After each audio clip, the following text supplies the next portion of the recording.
ಇವತ್ ನಮ್ಮ ಅಕ್ಕನ ಮಗಳು ಏನ್ ಮಾಡ್ಲು ಗೊತ್ತಾ? ಇವತ್ತು ಬೆಳಗ್ಗೆ ಶಿಸ್ತಾಗಿ ರೆಡಿಯಾಗಿ ದೇವಸ್ಥಾನಕ್ಕೆ ಅಂತ ಹೊರಟ್ವಿ. ನಡ್ಕೊಂಡೋಗ್ಬೇಕಾದ್ರೆ ಸೂರ್ಯ ಎಲ್ಲಿ ಅಂತ ನೋಡ್ರೆ ಸೂರ್ಯ ಯಾಕೋ 3-4 ದಿನದ ಕಾಣೆ ಆಗ್ಬಿಟ್ಟವನೆ. ಇದಕ್ಕೇನು ಉತ್ತರ ಕೊಡ್ತೀಯಪ್ಪ ಮಿಸ್ಟರ್ ಸೂರ್ಯ? ಸರಿ ಆಯ್ತು ಅಂತ ಬಸ್ ಹತ್ಕೊಂಡು ಚನ್ನಪಟ್ಟಣಕ್ಕೆ ಬಂದ್ವಿ. ಗೈಸಿದೆ ನಾನು ಓದಿದ ಕಾಲೇಜು.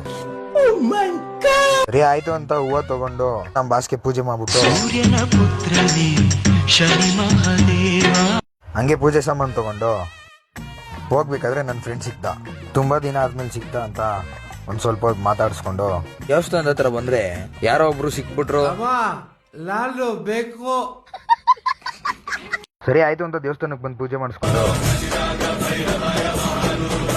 ಮುಗಿಸ್ಕೊಂಡು ಹೋಟ್ಲಿಗೆ ಅಂತ ಹೊರಟ್ವಿ. ಹೋಟ್ಲಲ್ಲಿ ಕುತ್ಕೊಂಡಿದ್ರೆ ನಮ್ಮ ಅಕ್ಕನ ಮಗಳು ನನ್ನೇ ಆಡ್ಕೊಂತವಳೆ. ಸರಿ ಆಯ್ತು ಅಂತ ದೋಸೆ ತಿನ್ಕೊಂಡು ಬಸ್ ಹತ್ಕೊಂಡು ಬಿಡ್ದಿಗೆ ಬಂದು ಮನೆಗೆ ಅಂತ ಹೊರಟೆ. ಗೈಸ್, ಇದೇ ತರ ಮೋರ್ ವಿಡಿಯೋಸ್ಗಾಗಿ ನನ್ನ ಅಕೌಂಟ್ನ ಫಾಲೋ ಆ್ಯಂಡ್ ಸಬ್ಸ್ಕ್ರೈಬ್ ಮಾಡ್ಕೊಳ್ಳಿ. ಭೇಟಿಯಾಗೋಣ. ನಮಸ್ಕಾರ.